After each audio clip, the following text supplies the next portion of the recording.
The director's voice cracked like a whip across the conference room. Consider your files purged. No loose ends. Everyone nodded. Everyone but me.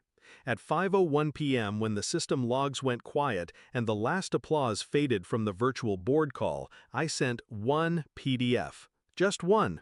Subject line, Q3 Risk Register, all ignored warnings. I didn't need to see the chairman's face, but I did. The screen flickered as he opened it. He started smiling, habitual, performative, until his eyes locked on the first page.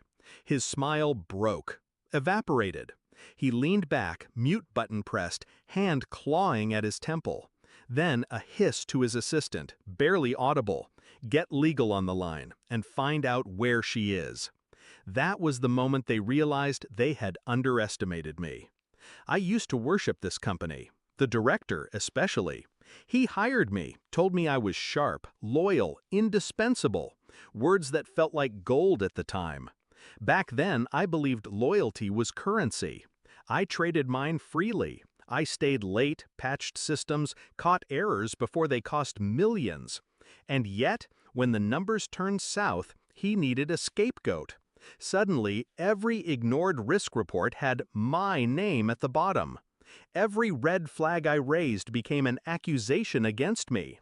My devotion repackaged as negligence. I discovered it by accident.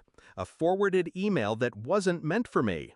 My own chart, stripped of context, framed in italics. She missed this. She overlooked that. She's the liability. He was building a case against me. That night, I didn't cry. I didn't shout. I sat at my desk long after the office emptied and read every single email again. Slowly, carefully, until the pattern revealed itself. He wasn't just throwing me under the bus, he was driving it. Betrayal has a taste, metallic, cold. It coats your tongue and refuses to leave. But clarity followed. If he was willing to erase me, then I had only two choices: disappear quietly or reappear on my own terms. I chose the latter. I started cataloging. Not just the risks I flagged, but the receipts of who ignored them. Dates, times, meeting minutes. I pulled server logs, cross-referenced timestamps. Every resolved issue that was buried, I resurrected it. I didn't hoard data, I weaponized it. 3 months of silence. I nodded in meetings, offered solutions, played the scapegoat's role with just enough humility. He thought I was broken. That was the point. But behind that silence, I built my arsenal. One file, one story, written in their own words. The director's arrogance was my camouflage. He never looked twice when I handed him updates. He never noticed the quiet precision with which I documented every choice he made. He never thought I'd have the spine to turn it against him. The plan wasn't about timing, it was about inevitability. The quarter closed. Results tanked. The director strutted into the all-hands like a conqueror, announcing purges, no loose ends, his voice swelling with power he hadn't earned. He thought the axe was in his hand. It wasn't. At 5:01, the axe swung the other way. The PDF wasn't just data, it was a mirror. Page 1, the financial loss directly tied to a system vulnerability I flagged 9 months earlier. Page 2, his exact email dismissing it. Page 3, the follow-up I sent, his response, not a priority. Every page followed the same rhythm. My warning, his dismissal, the cost. By page 10, there was no ambiguity left. It wasn't my negligence, it was his hubris. On the call, his face shifted in real time.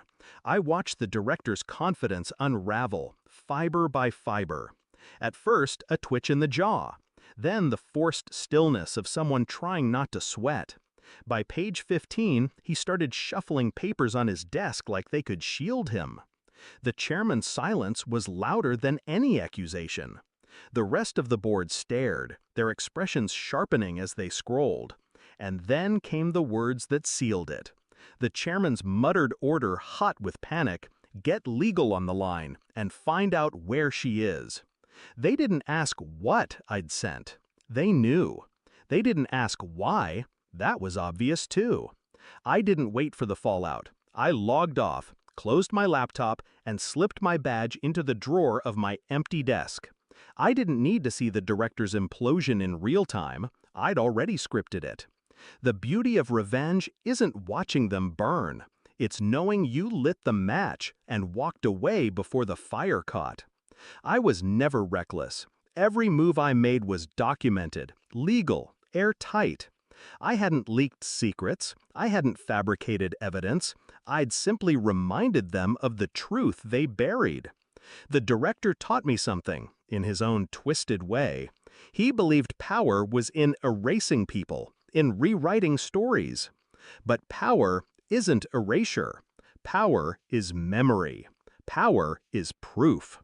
By the time legal knocked on his door, the board had already seen enough. The chairman's smile was gone. The director's career, too.